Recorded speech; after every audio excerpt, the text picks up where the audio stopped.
Welcome to Antidote Radio. This is Greg McCarran. This is Jeremy Rothkushel. What was that sigh there, Greg? Oh, I don't know. The Maybe it's the ongoing strategy of tension in terms of the fake right facing off against the fake left in your hometown. that very well could be it. Yes, that I actually had I caught the tail end of the Kansas City Act for America protest against Sharia law, the impending Sharia law takeover of the U.S. and the West. Ooh, we are here to do Sharia law. You got to do the. I can't do the Alex Jones high pitched Allahu Akbar that he likes to do on air now. I'm unfortunately not able to do that. So. Yeah, so I caught about the last 20 minutes of the Act for America protest here as things were just starting to wind down. You had sent the message, you'd let me know about it an hour before it started. I didn't get the message until about an hour before it ended. So I got down there and I caught about 20 minutes or so. There were probably, from my estimation, I'd say maybe we probably didn't have one of the bigger protests. There were much bigger protests in other cities where actual violence is said to have broken out. And of course, one side wants to blame the Antifas for it. The other side just wants to blame the right wingers for it. So we don't really know who's really responsible for what. In this case, I'd have to say that probably both groups share a fair amount of the blame for whatever went down in some of these other cities. But in Kansas City, it was relatively quiet. There was a lot of shouting back and forth, and probably about 20 to 30 people on both sides of the divide. There were actually mounted horseback police that were separating the two sides. So nothing really got out of hand. There was a lot of shouting. You had the anti-Sharia law people chanting their slogans about Sharia law, and you had the other side chanting racist, KKK, neo-Nazis, you're not welcomed here, and all that. And it's a typical, another typical rally type event. We're seeing more and more of these here in the U.S., here in the West, particularly here in the U.S. since the election of Donald Trump, and where both sides are just ultimately very, I think, very misguided, and I think both sides have a very unclear, inaccurate view of what the other side represents. For example, there may be a few, but probably are not a lot of literal neo-Nazis and white supremacists marching with the Sharia law organizers, and certainly not everybody who has concerns about the ridiculousness of those who are claiming that Sharia law is an impending threat to take over the West. Certainly not all of those people are motivated and driven by, they're just liberal snowflakes, SJWs who just want to bring down the West and bring down conservatism and all that's good and patriotic. There's a lot of misconceptions of both sides, and my impression I got from this is that you have two very misguided groups that are out protesting and fighting with each other, and I think this is exactly what those in positions of influence and power want. We've talked about how when Donald Trump first got elected, we named some of the major players that are bringing about these protests and these events that are going to be the catalysts for domestic chaos, which could very well lead to increased crackdowns on civil liberties and freedom of speech and freedom of association, freedom to assemble and protest. We named people like Milo Yiannopoulos, who, of course, deliberately chose Cal Berkeley because he knew that would be a location where there would be a lot of resistance and he could provoke a reaction from the locals. As well as we also named people like Richard Spencer and Gavin McInnes, and we also named, for example, Linda Sarsour, the counter on the left, as being the one of the catalysts on the other side. But one person who really flew under the radar that I've known about, but I haven't thought too much about her lately because she really hasn't been in the news a lot. You hear a lot about Pamela Geller from time to time, but the organizer for the Act for America rallies, the founder of the organization Act for America, is a woman by the name of Brigitte Gabriel. And what do you know about Brigitte Gabriel, and what does it seem that her MO is in organizing these anti-Sharia law protests? Yes, this Brigitte Gabriel. Well, let me first back up a step here and maybe retract my statement that this was all the fake right and versus the fake left, because I'm sure There are people of good faith, no matter how confused I may believe that they are in terms of how they may approach these kinds of issues or protests on both sides of this. But the larger construct is a false construct. It is a strategy of tension, a domestic, cultural strategy of tension that we have been tracing in this age of Trump. And it's clearly part and parcel of all of that. This is the next step, the ratcheting up of what we saw, the showdown in Berkeley, like you described. And what's interesting is I actually heard about this. I didn't know that this was taking place. I heard about this as I was in a traffic jam on the way to Lexington, Kentucky, as we were driving back from the East Coast, from the Left Out Forum. And it was NPR. And I was hearing about this protest that was going to be taking place tomorrow. And what's interesting, I may be mistaken about this, but I do not remember the name Brigitte Gabriel or her being interviewed by NPR. Instead, I remember them interviewing a young gay man who was, let's say, reactionaryized after the Pulse nightclub shooting in Orlando. And that he said he didn't know about Sharia before that. He didn't know about the Islamic threat. And since then, he's learned a lot. And that's why he's helping organize a rally. Well, so maybe he was one of the people who was organizing one of the rallies. But it sounded like he was actually high up in this organization. And he decried the man from Arkansas who's described as a white supremacist and a neo-Nazi, that the Act for America organization disowned his trying to link his event with the larger organization. So I thought that was pretty interesting because it seemed like that was perfectly framed for the NPR audience to think that they were getting good objective journalism with voices like this. And then next up was to balance the coverage. They then said that there was a man named Stuart Rhodes from the Oath Keepers who was going to make sure that that all the people that were going to be protesting against Sharia law were going to have their speech protected, and that if anyone was there to disrupt their speech, the Oath Keepers would be there armed to defend them. So I thought that was pretty interesting. And so that's the Yale-educated populist Stuart Rhodes from the university, which just happens to have a long, long history in recruiting activists for intelligence agencies. And somehow he has still not seen the obvious constructed nature of September 11th. Who did it? Why? And there's a sense of the police state is here, it's coming, but instead of, it's sort of like Alex Jones in the age of Trump. He tried to stop the clash of civilizations, but he failed. So now I'm going to choose the side of civilization against these hordes of leftists and Islamists who are coming to destroy America and apple pie. And of Mecca course, rhymes with Metcha, folks. That's not a coincidence. And, of course, this woman, Brigitte Gabriel, she is actually a perfect representative of this reactionary approach to public politics. She has a background from Lebanon, and she's very personally connected to the region and the conflict between Christian entities, Muslim entities, and Jewish entities in the region. Her family was in the war in southern Lebanon that involved Christian phalangists, I believe, versus Hezbollah, and of course Israel in the mix. And so she's not like Alison Weir, to maybe give the counterexample of a California-based journalist, a community journalist, who just began to learn about what was not being told fairly in the region.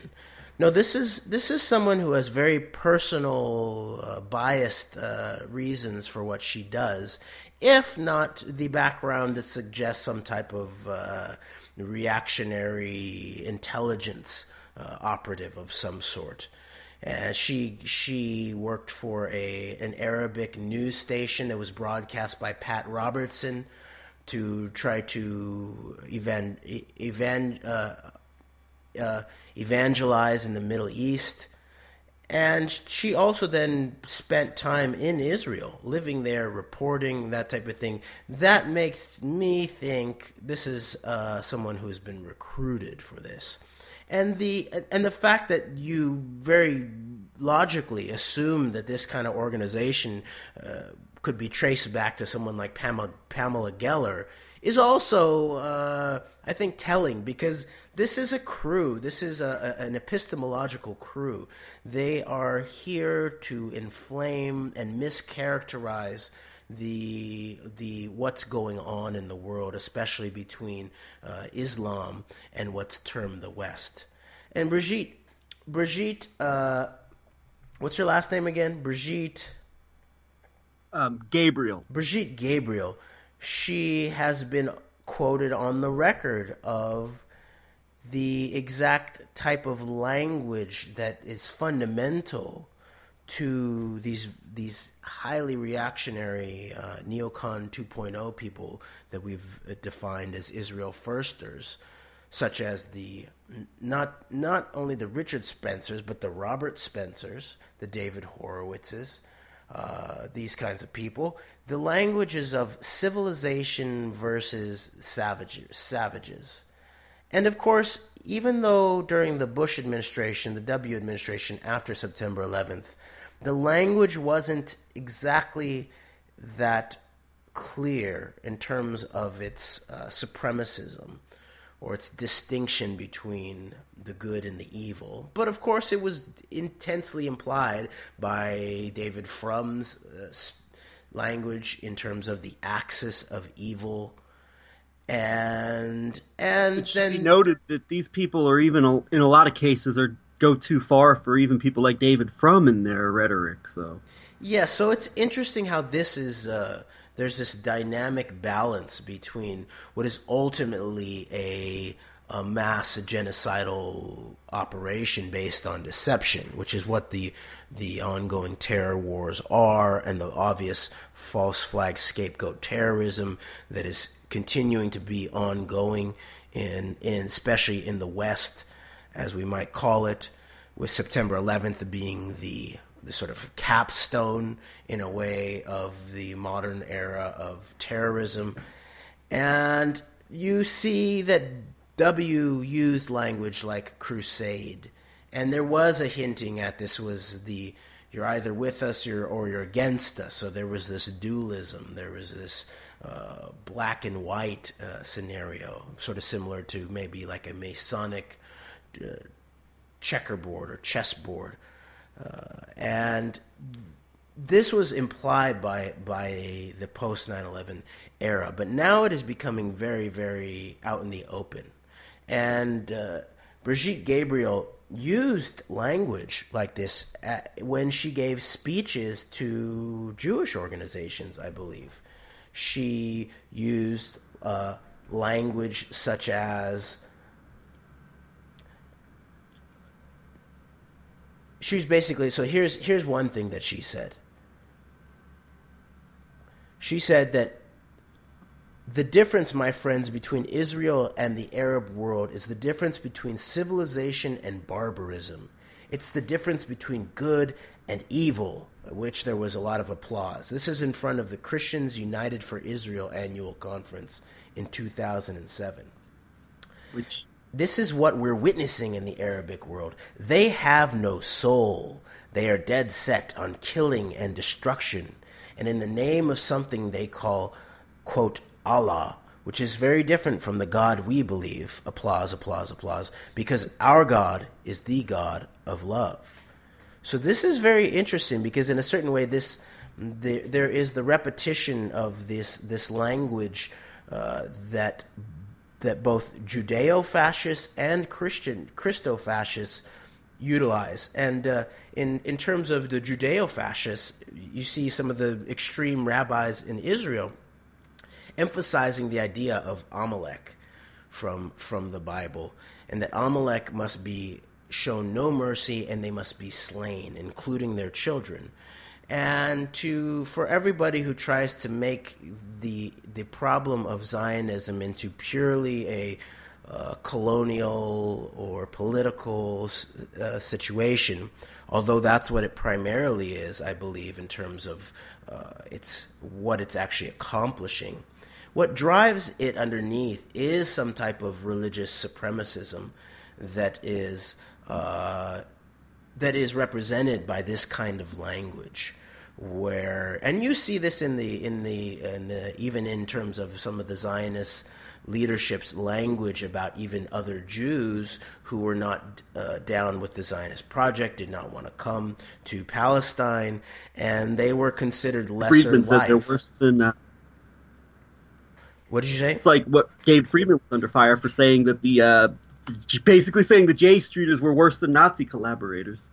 Yes, and this is a kind. I believe there was a rabbi in. I don't even know if it was a rabbi, but it was someone in the IDF, I think, who talked about, and maybe it was a religious leader in the IDF who talked about how even a gay Jewish person is better than a non-Jewish straight person. So there's layers of contempt for different parts of humanity that's wrapped up in all of that, and it's replicated in the actual state policy. It's not a coincidence, I think, that you have rabbis associated with the Israeli government, with Israeli politics, with the Israeli military that talk about slaying the Amalek and pattern the term of Amalek on top of the Palestinians, and then you see Israeli snipers, whether they are of religious belief or not, shooting women and children and men. But the most infamous is, of course, that shirt that was created that has a pregnant Palestinian woman and says, "One shot, two kills." And this speech is, of course, replicated by people high up in the government who talk about, killing the snakes before they grow up, this type of thing. So that's what's really being replicated here, is some type of language of, this is the language of a clash of civilizations that in many ways doesn't really exist organically as such. And so that's the background here. And I think it's important for us to look at the background of something like this, and then how it gets brought into something like an InfoWars context, an alt-right context, the new mainstream alt-right media, and how they've dropped the narrative of the state sponsorship of terrorism, of generated crises, and now it's all about the actual or allegedly organic threat from large portions of over 1 billion people, Muslims in the world. And it's very, very troubling. At the same time, we can see the controlled left response to this, most evidently in so-called Antifa, or Antifa.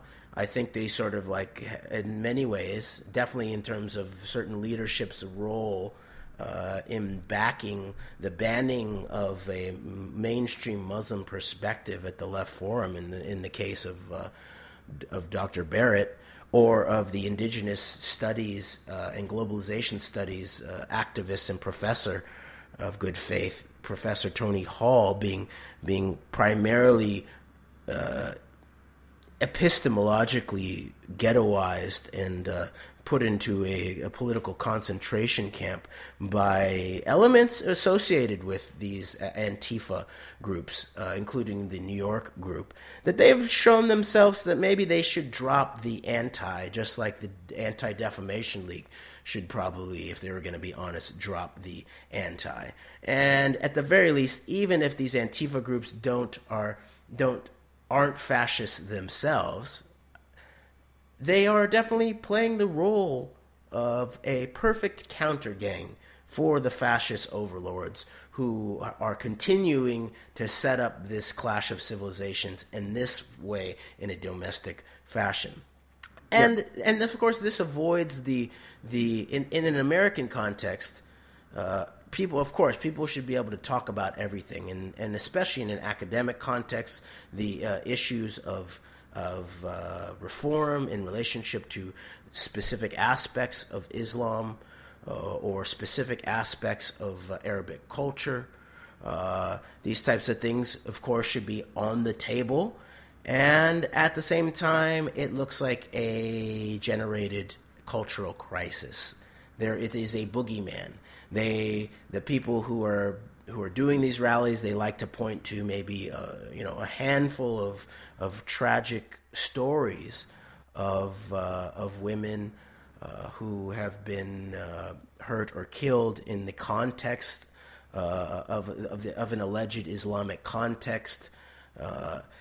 And of course, sounds very similar to someone like Bill Maher and his closeness intellectually with someone like Sam Harris, and how, for some coincidental reason, this all lines up with Benjamin Netanyahu, and how subservient Bill Maher is to Benjamin Netanyahu, especially in terms of this couching of the liberal West needs to be on the side of civilization against these savages. So that's this context, I believe. So let's figure out how to deconstruct, or what is a more honest approach to these kinds of issues from both sides, maybe. Yeah. Before we move on, I wanted to say, turns out Brigitte Gabriel was the keynote speaker at multiple Friends of the Israel Defense Forces events in the year 2016. So 2015 and 2016, she was the keynote speaker at more than one of these events, which are known to raise up to over millions of dollars for the IDF, the Israel Defense Force. She's been the keynote speaker at multiple Friends of the IDF conferences and functions and get-togethers, and this is Friends of the IDF. A lot of the major Hollywood celebrities, movie producers, movie makers, executives, they all pitch in and raise money for the IDF. And so Brigitte Gabriel's been featured keynote speaker at multiple Friends of the IDF events. So that right there, I think, says a lot about where her intentions ultimately lie with, and what she's ultimately working for, and what interests she's ultimately representing with organizing these events that are designed to just demonize all of Israel's enemies, so regional and global in context of what's going on in the West. So, and getting on that topic of how do we deconstruct these things, and one of the things that that is so important to understand, I believe, is that as I said in the outset, and you've also talked about this, that these protesters on both sides, I think, just have a very false understanding and narrative of what the other side represents, because I don't think that either side really quite knows and understands to a large extent exactly what they're protesting, or what the motives of the people that are actually organizing these events are. I think that if the average, say what you want about these people, I think their views are very abhorrent. They're obviously dangerously misguided people who are out here protesting the imminent takeover of Sharia law. But to just dismiss them and just shout Nazi and KKK and bigot in their faces, that's not the way to interact with these people. And it's tempting to. I understand when you hear ridiculous all this stuff being spouted that is designed to start a war, basically a religious war against Islam that has been in the making for a long time. Yeah, there's a lot of temptation to want to really be angry at these people. And, I'm not happy with these people. I'm definitely very angry with what the people who are organizing and are creating and are at the leadership ranks of organizations such as Act for America represent. But I don't think my impression of the average rank and file, because nowadays you look at an organization like Act for America and its membership is probably really, at this point, I would say it's probably, there's basically no differences between people who are members of this organization and the listening audience of InfoWars or the reading audience of Breitbart. Matter of fact, I guarantee at this point, especially, there's a lot of overlap between those. And I don't believe that a lot of these people most likely not motivated by literal bigotry or literal hatred of other people. I think that a lot of it is fear. They have been, in some ways you could say, they've been brainwashed into believing that this, certainly their patriotism is being preyed upon and manipulated. I think the very genuine patriotism of these people has been preyed upon and manipulated and used as a means to actually support the very people who they are ostensibly fighting against, and going out and shouting Nazi and KKK and white supremacist in their faces is not the way to talk to these people. I think that a lot of them, not all of them, because some of them are probably beyond hope at this point, but some of them, if they knew what people like Brigitte Gabriel actually represented, I guarantee they would probably burn their Act for America membership cards within moments of finding that out. And on the other side, anybody who is concerned about the very real bigotry, the very real hostility that's being directed at Muslims in general because of this long campaign to create, as we said, this clash of civilizations between the West and Islam, and the Christian Zionist Jewish West against Islam. The mindset of is that anybody who has concerns about this, it must be because they're liberals or because they're in tandem with the people who want to destroy the West. They want to be sympathetic.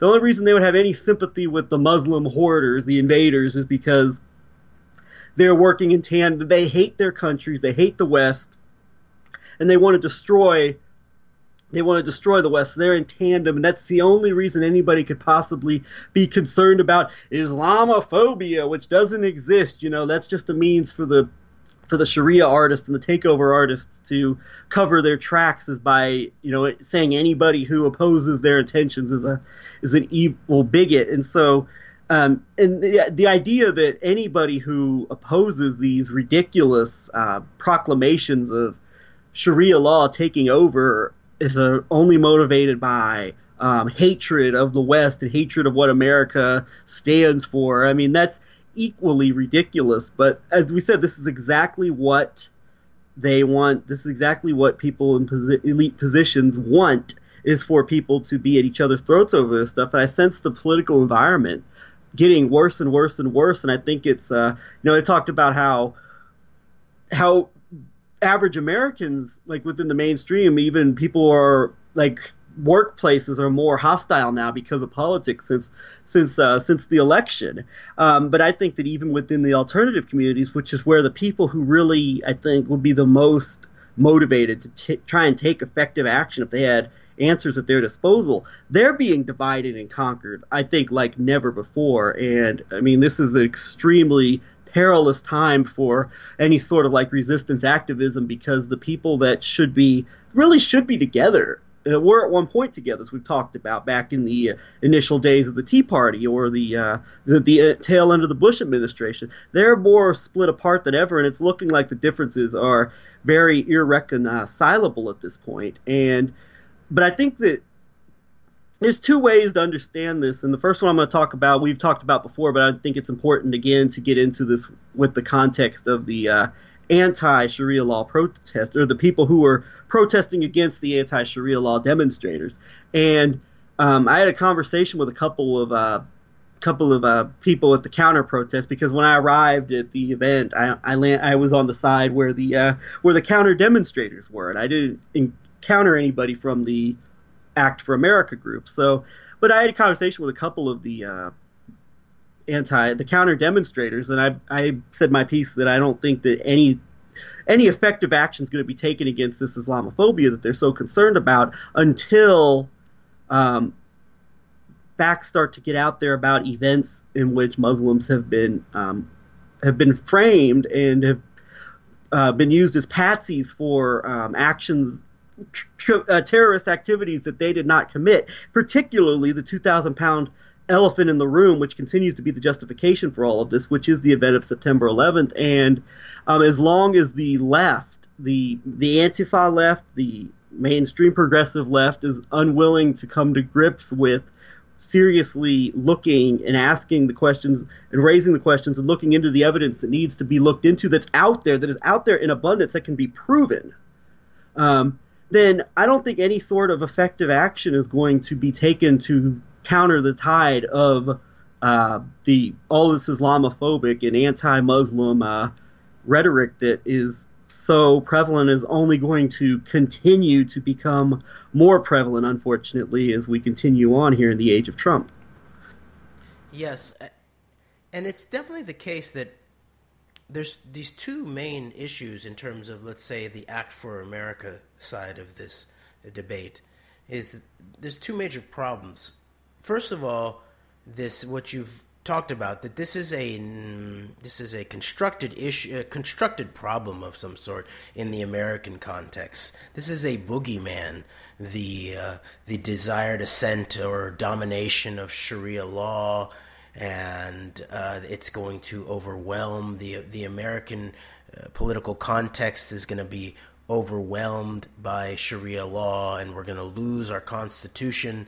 There is no legitimate substantial evidence that points in that direction. And that does point to that the way to undo that is for people to understand the actual nature of the facts, so, like you're talking about. And if you look at the book that Dr. Barrett edited and coalesced after the Pulse nightclub shooting in Orlando, the subtitle of it is The Clash of Histories. That, I think, is a very, very important phrase, because that is what's going on. There is a clash going on here. But it's not a clash of civilizations. It's a clash of knowledge. It's a clash between, if there is a serious distinction here, I think it's about the clash between the truth and deception.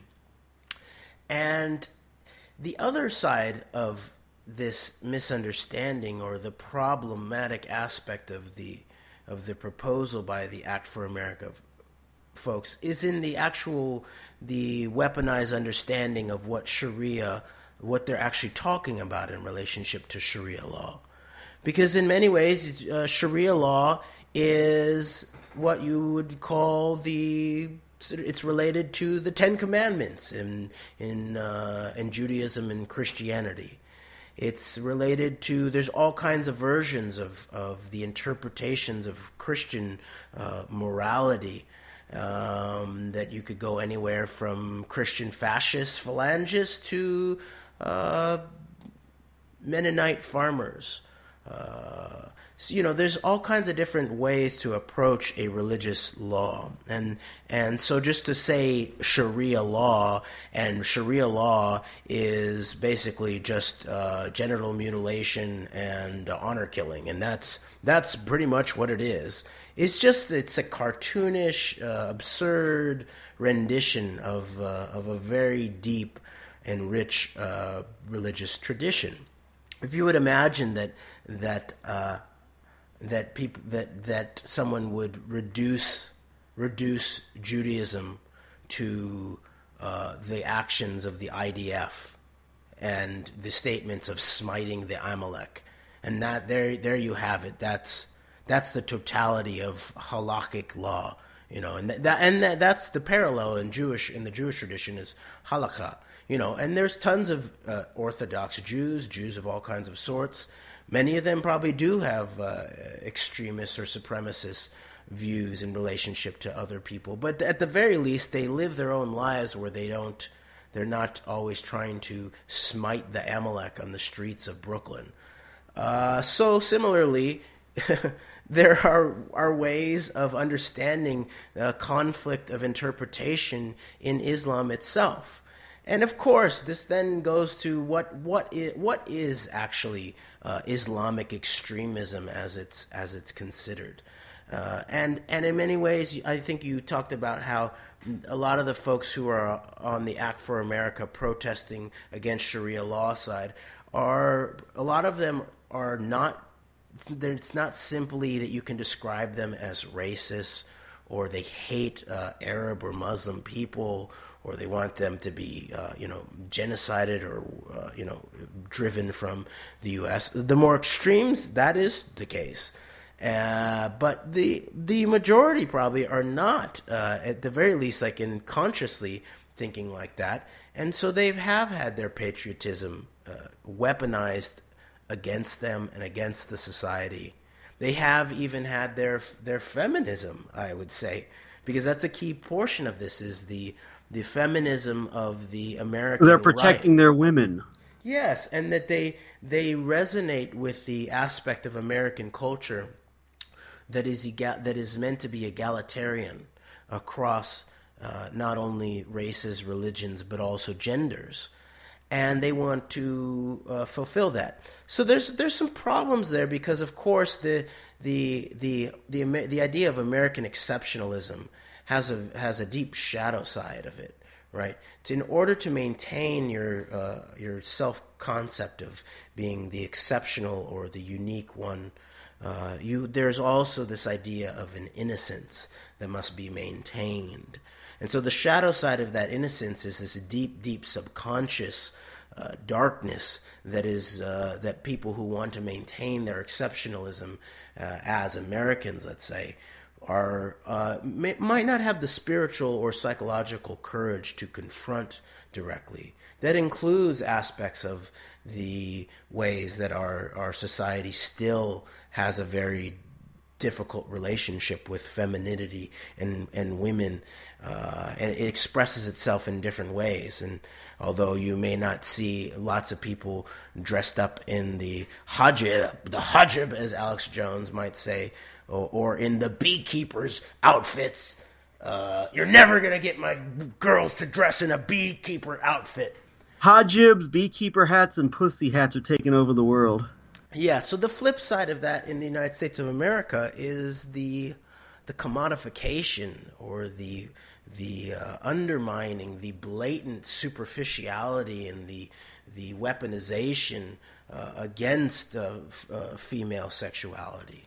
Whether it's the use of the feminine image in relationship to subconscious-based marketing, or the darker aspects of the sex industry or pornography, or just the general way that there is still there's still pockets of latent misogyny in pieces of the American psyche. And it's interesting that like people who resonate with this Islam is the threat thing also sometimes seem to have misogynistic bents. I'm thinking of one Brandon Martinez who sometimes shows his discomfort and his deep problematic aspect relationship with femininity and women that looks like it might come back in a toxic way. And that's part of what this is. These are sort of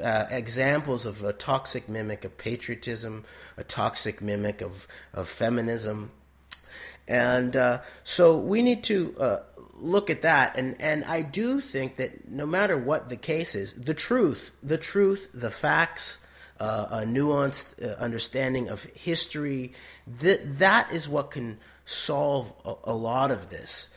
And the most radical thing, in the good form, the good sense of the word, the getting to the root, I like to talk about the radical middle, because it's not the radical center. The radical center is surrounded by two sides.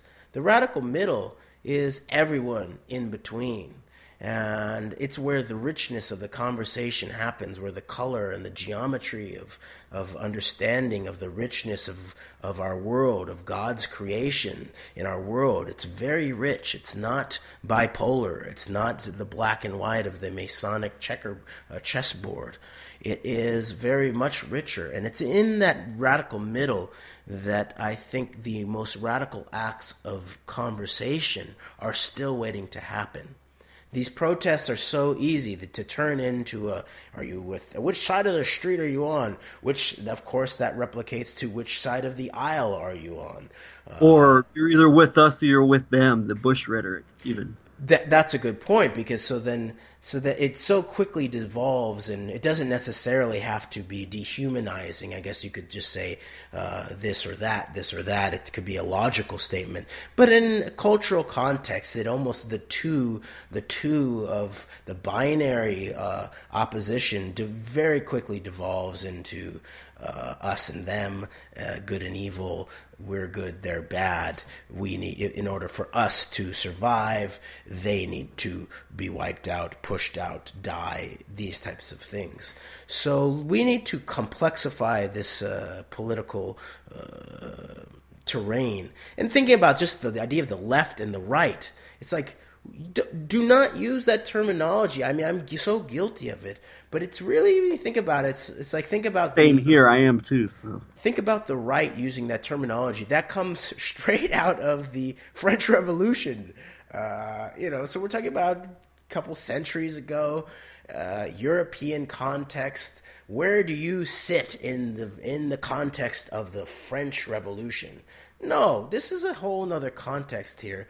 And I want to put a plug in for thinking from first principles. First principles also will mean first facts, first grammar, primary grammar in terms of the trivium approach to knowledge. That before you get into your logic and your rhetoric, you gotta get a rich understanding of what the actual facts are. Because in our American context, and this of course is different than the European context, where the so-called collateral damage or the so-called unintended consequence of mass migration of people from war or conflict-stricken regions are flooding into the European geography. In America, that's not what's going on here. And if we actually broke it down, we would see, I've said this before, that basically every single large-scale terrorist attack in the United States of America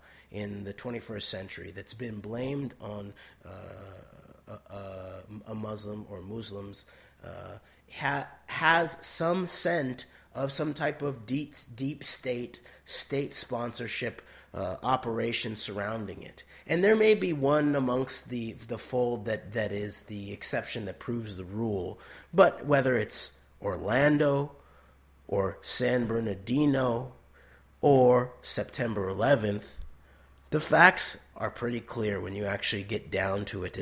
And the modus operandi in relationship to these deep events, these state crimes against democracy, these state crimes against we the people, these state crimes against our minds, state crimes against the mind, that's really what this is. These are scams. I sense the coining of a new phrase, state crimes against the mind, scams. Go ahead. These are scams. These are massive scams. And of course, the hardest thing to do is to prove to somebody that they've been scammed. No one wants to be the dupe.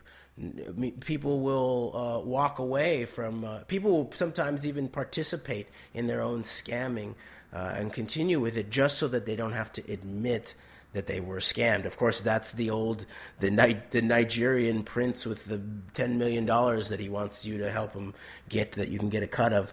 I've heard Alex Jones talking about how he has family or friends who've been drawn into this, and part of it is this ongoing scamming process where you opt in, you buy in at every step of the way. So at some level, we have to be compassionate to helping people unscam, unrig their minds from this weaponization against them. Yeah, absolutely. I've heard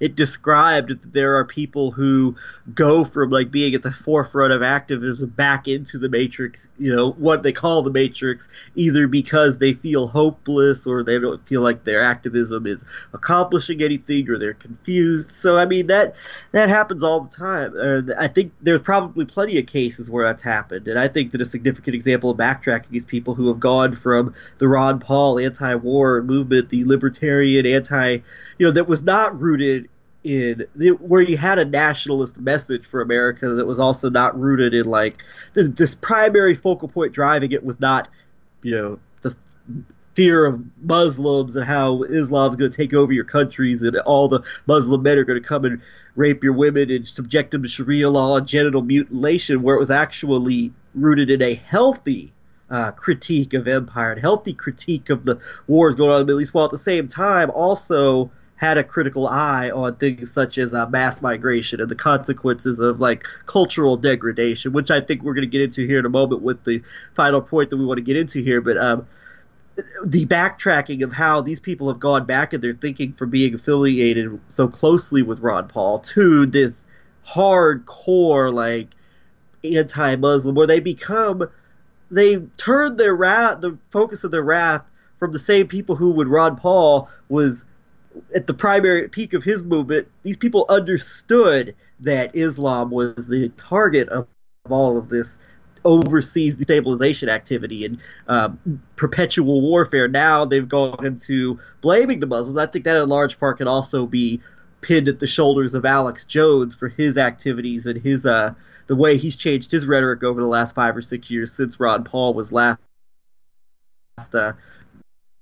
major presidential campaign. But on that last point, though, one area where I don't think we've addressed here, got about 12 minutes to get into this. I'm going to try to make my point quickly here and let you talk. But the one area that I don't think we've talked about in private conversations, but I don't think we've ever addressed on air, is one area where I do think that where there is a legitimate concern regarding Islam and regarding Islam in the West, and that is the topic of mass migration. This is something that a lot of people on the left do not want to talk about, do not want to have a conversation about.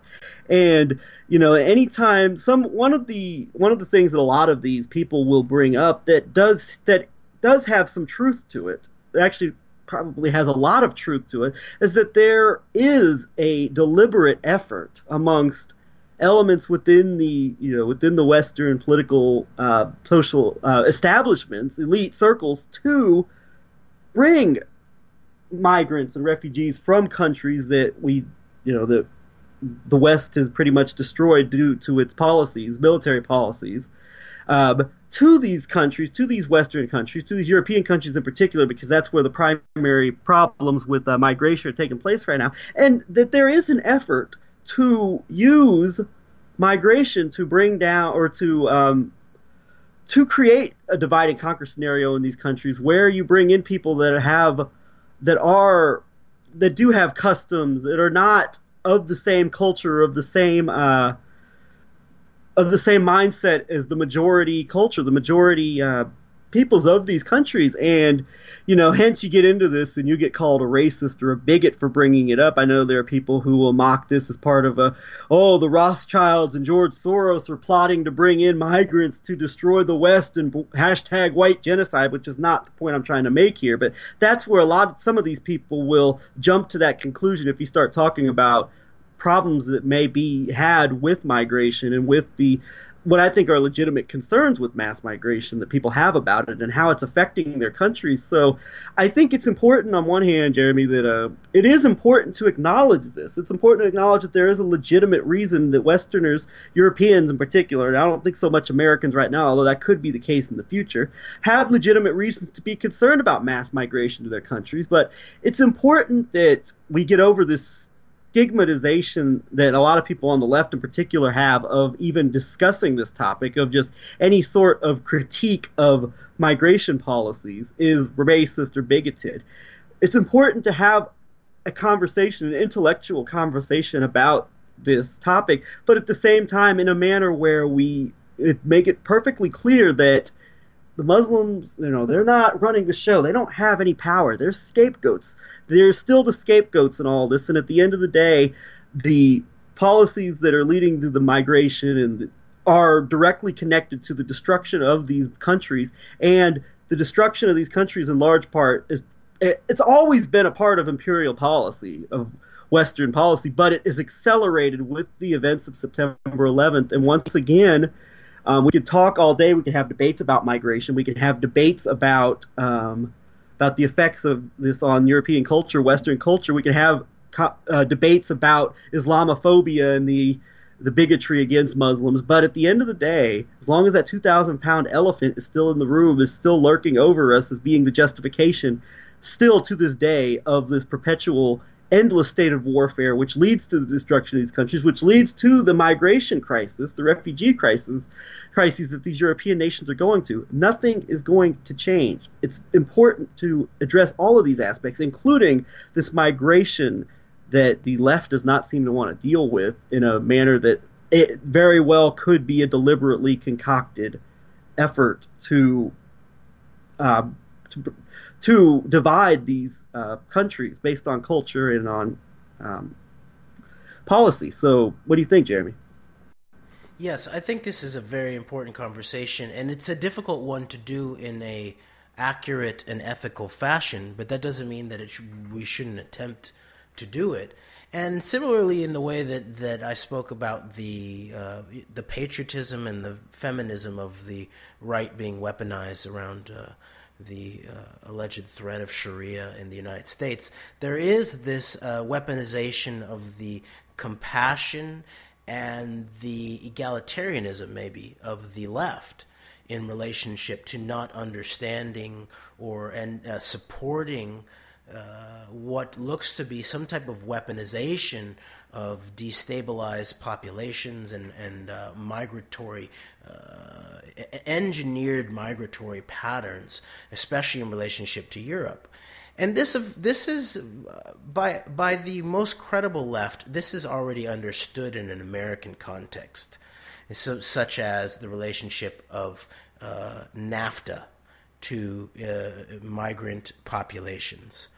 And yes, there are those who are maybe called nativists who like to use language like aliens, illegal aliens, immigrant, the criminality of immigrants, these types of language. But really, the people who actually understand what's going on, I believe, in an American context, and the relationship of the passing of NAFTA and these globalization trade deals that allow global capital, corporatist capital to flow very quickly all around the world across borders, but even subject human beings to more and more difficult, destabilized situations in their own indigenous situations and native countries, and make it very difficult in a certain sense in terms of putting them in a difficult situation in terms of their migrant capacity to cross borders. And this is what the corporatist, the Washington Consensus in the United States was in relationship to mass immigration from Central America. Was you basically have a destabilized population that can then be utilized for a very low price of labor. And then you get the American middle class and those whose jobs have been eviscerated by these policies to then focus on those that are down and outside of their purview, the otherization of the so-called illegal alien, rather than the migrant who's been destabilized, that NAFTA has been used to undermine their traditional rural lifestyle, let's say, in Mexico, and then to create a mass migration of people who can then be taken advantage of by the transnational corporations and the American elite. So that is very well understood by sane political and economic thinkers across the political spectrum in the United States. And the real left very much gets this. But this is also now happening in a European context, and because the other side of it is war, and war that has been sponsored so intensely by the Zio-American Empire, with collaboration from the European forces in large part, the compassionate left then feels the righteous responsibility to take in the people who have had their lives and their countries undone and destabilized. At the same time, it doesn't allow the left, their understanding does not allow the left in a European context to understand how this might be an architecture of chaos, of cultural chaos. And then also the overlay of the idea of positing these large groups of migrants coming from Middle Eastern areas, African areas, even South Central Asian, Southeast Asian areas into Europe. It's sort of the overlay is these are the Muslim hordes who are coming to undermine our Western civilization, and really again similarly to Sharia, or in a sort of parallel fashion. What we're talking about, if you're thinking about maybe the allegations and the evidence of sexual crimes against Europeans by migrants, this is put in a context of Islamic supremacism in relationship to both Europeans, non-Muslims, and women. But in many ways, we're talking about what is a larger, longer context of a patriarchal global society in some ways, in many different regional contexts. Whether the Northern African, some of the Northern African traditions about female genital mutilation, a lot of those practices predated Islam. And in many cases, you can actually point to where Islam has been a moderating factor, a reformist factor in terms of some of these longer-term patriarchal approaches to femininity, to feminine sexuality, to women specifically. So I think we need to understand that context, that this is not.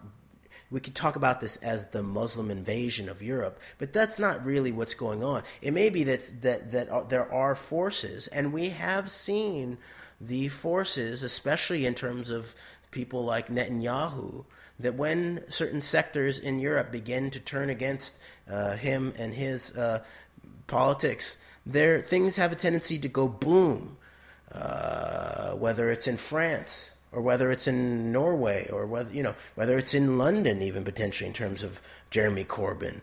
But there's also the possibility that this is a macro migratory thing going boom, and a shape charge of population that is directed against European cultures and the stability of European civilization, as in large part they ethically begin to coalesce against long-term Israeli occupation and unhuman policies. So this has to be talked about in this larger context, and I would hope that both the left and the right, as they're currently constructed, not only can break out of those boxes, but can also begin to understand the situation in a more complex and complete fashion.